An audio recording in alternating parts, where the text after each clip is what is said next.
Hey everyone, I'm Trace. Welcome to Test 2 Plus. This is a podcast-style show where we take a big topic and we get really into it. This week we're talking about gender identity. It's a very important topic, especially right now.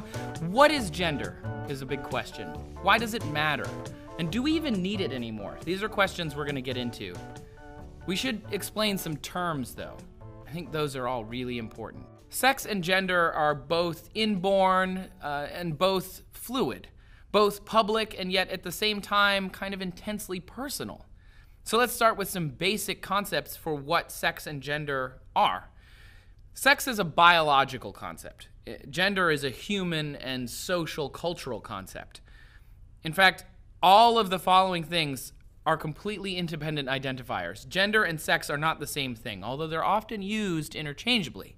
Sex is the classification of being male or female, and it's usually assigned at birth. When we're born, we look at a baby and we say this anatomy determines that this is a man or a woman, or will be. It's a male or a female. 1 in 2,000 births, though, has atypical genitalia. You know, something's missing maybe, or something's extra, something's too big, something's in the wrong place, something too small. It really does happen a lot. 1 in 2,000 might not seem like a lot, but that's a lot. So this is why using the word assignment is important when talking about sex. Someone decided that this baby is a male or a female at some point, not looking at its DNA or anything else, just looking at it. There are times when a doctor is making these decisions. There's a time when this doctor is maybe wrong. For example, say circumcision was elected to be done by the parents. It's happened before where a mangled circumcision results in a change in the sex assignment from boy to girl. It's happened. Look it up. Gender, on the other hand, from sex, is the state of being male or female culturally or socially. So again, not the same as sex, it's far more fluid, and it's also more of a spectrum or a continuum. Femininity versus masculinity is one way that people talk about gender. It's not the only way. Male versus female is one way you can talk about sex, but again, not the only way. In reality, gender is non-binary. There aren't just two genders. There are many genders. Some countries even recognize a third gender group, but we'll get there. Gender identity is your internal feelings about your gender. So this is about you, not about how the world sees you, but how you see yourself. So usually it's masculine or feminine. A lot of people identify very simply masculine or feminine. But sometimes it's a mix of those. Sometimes it's neither one of those. And the thing is, when it comes to gender identity, this is something that you decide. No one can tell you what your gender identity is. Gender expression is names, pronouns, appearance, like your clothes that you wear, the hairstyle that you have. It's the outward appearance of that gender identity, and that's defined by kind of the cultural experience, but you're the one who gets to pick what that shows. A third term you're going to hear a lot is sexual orientation, and sex and gender are independent of that. Sexual orientation is physical, romantic, and or emotional attraction to another person. It's inborn. Science believes it's likely a result of epigenetics, which means it can have some inheritability, but more or less, there's no gay gene, just like there's no straight gene. But it's also not a choice and probably not changeable throughout someone's life. Your sexual orientation is usually pretty permanent. Another term is transgender. This is where people start to get a little tripped up because masculine and feminine describe so many people in our population. It's very difficult for a lot of people to understand what this means, but this is when the gender identity and or gender expression differs from what the inborn sex assignment is. It's an umbrella term for all different gender expressions and gender identities. So that would be transgender. Transsexual is a medical term for someone whose identity or expression doesn't match that is assigned at birth.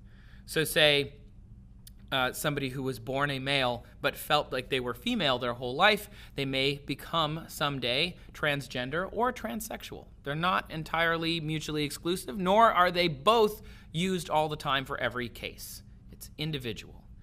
There's also agender. Agender means you're not masculine or feminine. No gender identity. Some define this as having a gender identity that is neutral, as a separate from something standing apart. It's a neutral gender identity. It's very difficult for this to be studied, I have a background in sexual education. I'm a certified peer sex educator from Western Michigan University, where I went to my undergrad, and we talked a lot about agender because it was very difficult to study people who are agender because it's not a huge population, similar to masculine and feminine people, which are very large populations. There are also things like cross-dressing. This is completely separate, again, from all these other terms, and this is a person whose clothing is their chosen means of gender expression, now that you know what that term means. And it often differs from their sex assignment, but not always. Terms to avoid in this area that a lot of people still use are transvestite. That's someone who dresses for sexual pleasure. Cross-dressing does not necessarily mean that they're getting sexual pleasure out of it. It might just mean that it conforms better to their internally held gender identity. Someone who is in transition is someone who is converting from living and working as one gender into a different gender. It's often done through their outward appearance. Sometimes it's done through surgery. Sometimes it goes as far as hormones and other measures that need to be taken in order to make the person's gender identity on the inside match their gender expression on the outside. That's when you would say that person is in transition. Everyone transitions differently, and there are different levels of transition. Not everybody goes 100% masculine to 100% feminine. And in fact, most science says that there's no such thing as people who are 100% of either of those things. Everyone is on this spectrum or on this continuum.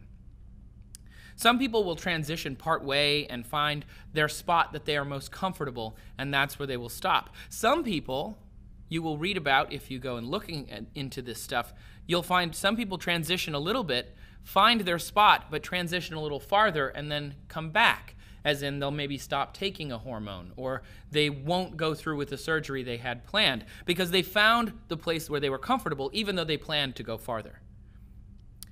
This is all complicated, and you might be thinking to yourself, so if I am a masculine person who was assigned male when they were born, what am I? There's a term for you too. It's cisgender. Cisgender people are people who identify with the gender that they were assigned at birth. It's not better to be cisgender, but it's nice to know who you are, and it's part of your identity, whether you know it or not, or whether you knew it before I told you it was a term or not. It's an important part of who you are. And that's why this is complicated, because this involves human lives. And most people are going to commend others for trying. So learning some of these terms are going to make you talk to others better. And even if you use the wrong term, say you're talking about someone's cross-dressing and you use the word transvestite. Don't, but if you do, people will commend you for trying often, as long as you're not doing it in a negative way. Because this is about people's individuality. It's about affirmation. You're seeing people as they want to be seen, and that's important. So a good place to start was somewhere that I learned to start in college, which was, instead of saying a member of the opposite sex, how many times have you heard people say that? The opposite sex implies that there is one sex and then there's the opposite, like there's the opposite side of a quarter. In reality, it's the other sex. It's not the opposite. You're not two sides of the same coin. You're two parts of a greater spectrum or continuum.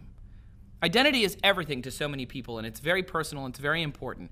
And being misunderstood or having your deeply held beliefs cast aside, it's hurtful. It makes everyone feel terrible, no matter what they identify with on the inside. So obviously, I don't know everything about this. I have done some training, but I haven't done it in a long time.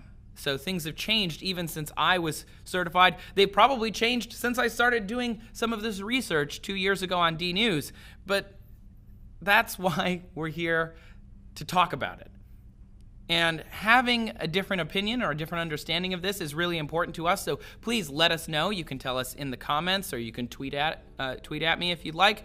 And just remember, be respectful. We're discussing actual people here. But I think it's important also to find other terms for some of these things. There are terms that I didn't get to in this episode, so make sure you share those in the comments. And you can find out tomorrow what the science says about all of this stuff.